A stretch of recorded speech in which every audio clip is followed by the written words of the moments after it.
వంగవీటి మోహన్ రంగా గారు భారతదేశంలో అత్యంత ఇన్ఫ్లుయెన్స్ చేసినటువంటి వ్యక్తి, ఈ రాష్ట్రంలో కాపులందరినీ ఇన్ఫ్లుయెన్స్ చేయగలిగిన వ్యక్తి. అలాంటి ఫ్యామిలీకి కూడా మీరు ఈరోజు పట్టించుకోకుండా మీరు కాలక్షేపం చేసుకుని ఎంతసేపు మీకు కమ్మోళ్ళే కనిపిస్తారా? ఇంకెవరు కాపులు కనిపించరా? మీకు బీసీలు ఎవరు కనిపించరా? ఎస్సీ ఎస్టీలు కూడా కనిపించరా? ఇదేంటిది ఈ పాలన? అంటే కమ్మోళ్ళు వస్తే కమ్మోళ్ళు పార్టీ, తెలుగుదేశం వస్తే కమ్మోళ్ళందరికీ ఇచ్చేసుకుంటారు, వైసీపీ పార్టీ వస్తే రెడ్లందరికీ ఇచ్చేసుకుంటారు, మరి మిగతా కులాల సంగతి ఏంటి? కాబట్టి మేము చెప్తున్నాం, ఇప్పటికైనా మించిపోయింది ఏమీ లేదు. ఇది కేవలం మా ఆక్రోశం, మా ఆవేదన, మా బాధ మీ ముందు పెడుతున్నాం.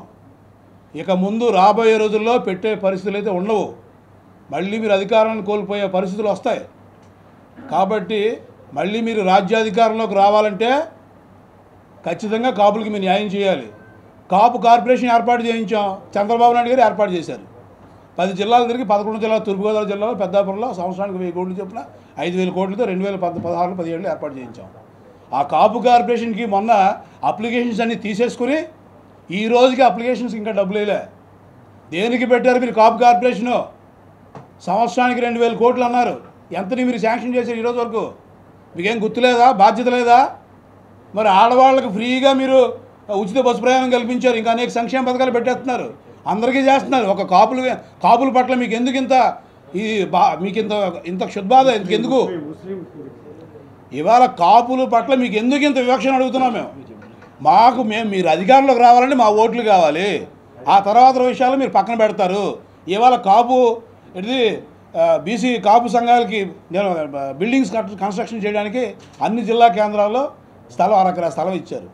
వాటికి కూడా గతంలో మీరు సీఎంగా ఉన్నప్పుడు ఇచ్చినటువంటి స్థలాలకి ఈ రోజుకి డబ్బులు శాంక్షన్ చేయలేదు మీరు. అవి కూడా కావట్లే. ఒక విదేశీ విద్యాదీవెన పథకం అన్నారు, అది కూడా ఇవ్వడం లేదు. మళ్ళీ మీరు అనౌన్స్ చేశారు అప్లికేషన్స్ పెట్టుకోమని, కాపుల్లో ఉన్న పేదలందరికీ రుణాలు ఇస్తామని. ఆ అప్లికేషన్స్ అలాగే ఉన్నాయి, వాటికి డబ్బులు శాంక్షన్ చేయట్లేదు. ఎందుకు ఎట్లా చేస్తున్నారు? 1915 నుంచి 66 వరకు మేము బీసీలో ఉన్నటువంటి మాకు రిజర్వేషన్లు ఇవ్వకుండా నాటకం ఆడుతున్నారు. దేనికి వివక్ష? మీకు ఓట్లు వేయడానికి మేము కూరలో కరివేపాకులాగా మమ్మల్ని వాడుకొని ఓట్లు వేసిన తర్వాత పక్కన పెట్టడానికి చూస్తున్నారు మీరు. ఇక ముందు మీ ఆటలు సాగవని చెప్తున్నాం మేము. ఇక ముందు మీ ఆటలు సాగవు.